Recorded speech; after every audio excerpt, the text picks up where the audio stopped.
Olá! Hoje falaremos dos principais problemas que afetam o trato urinário dos nossos pets. Ring, ring, ring, ring, ring, banana phone. Ring, ring, ring, ring, ring, ring, ring, banana phone. I've got this feeling so Primeiro a gente pode dividir o trato urinário deles em dois, tá? O superior e o inferior. O superior vai ser composto pelos rins e o inferior pela bexiga e a uretra, né, que vai até a parte externa do corpinho do paciente. Para deixar bem simples para vocês entenderem. No entanto, nesse vídeo a gente vai focar apenas no inferior, ok? No geral, os sintomas são muito parecidos, mas normalmente a gente consegue reparar uma dificuldade muito grande do paciente em urinar, podendo apresentar até dor às vezes, eles vão reclamar, vão chorar para poder fazer esse xixi. Junto com essa dor, nós podemos também reparar, às vezes, o sangue, né, junto com a urina.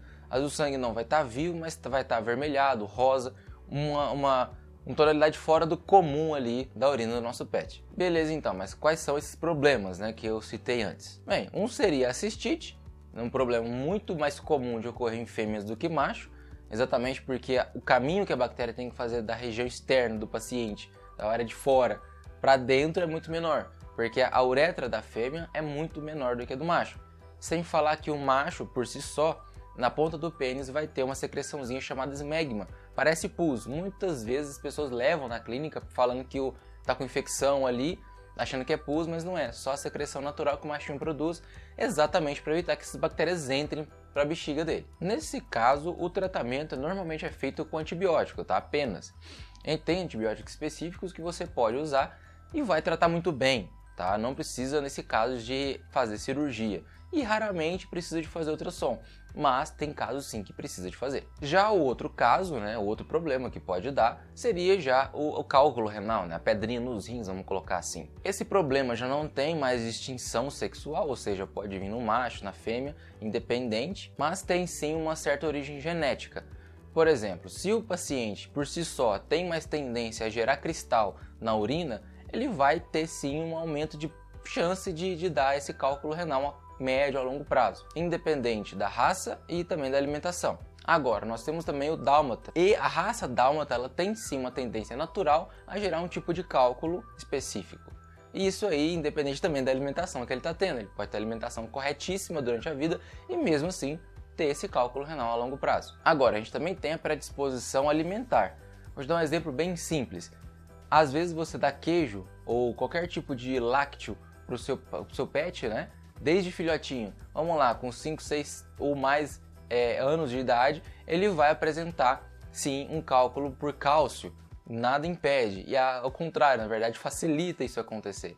Então a gente tem que também tomar cuidado com a alimentação deles. Beleza, mas e o tratamento agora para o cálculo renal? Bem, depende muito da clínica do paciente e também do tamanho que está esse cálculo.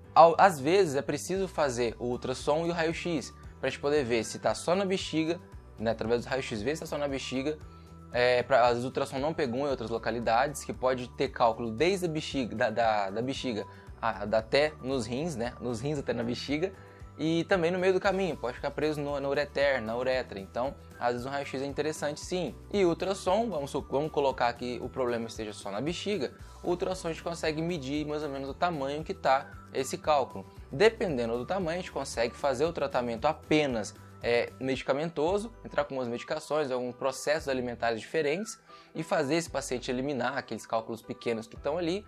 Agora, se for já um cálculo maior que não passa pela uretra, mesmo com tratamento, aí já tem que fazer a remoção manual, ou seja, cirurgia. Abre a barriguinha, abre a bexiga, tira essa pedra que está lá, lava ali dentro e fecha tudo de novo. É um tratamento muito mais caro, muito mais complexo e muito mais arriscado.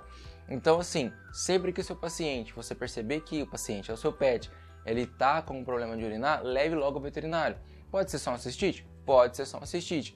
Mas levando cedo, eu sempre falo, você levando cedo você evita de gastar muito mais dinheiro no tratamento, além do que também não vai ter tanto risco para a vida do seu pet. Então é sempre bom diagnosticar e tratar cedo, independente da doença. Então é isso que eu quis passar para vocês. Se você tiver algum pet com esse problema, deixe nos comentários. A gente tem agora um grupo, né, no canal também. Depois você olha clica no botão Seja Membro e confere. Tem as vantagens dependendo do nível que você tiver. E até mais!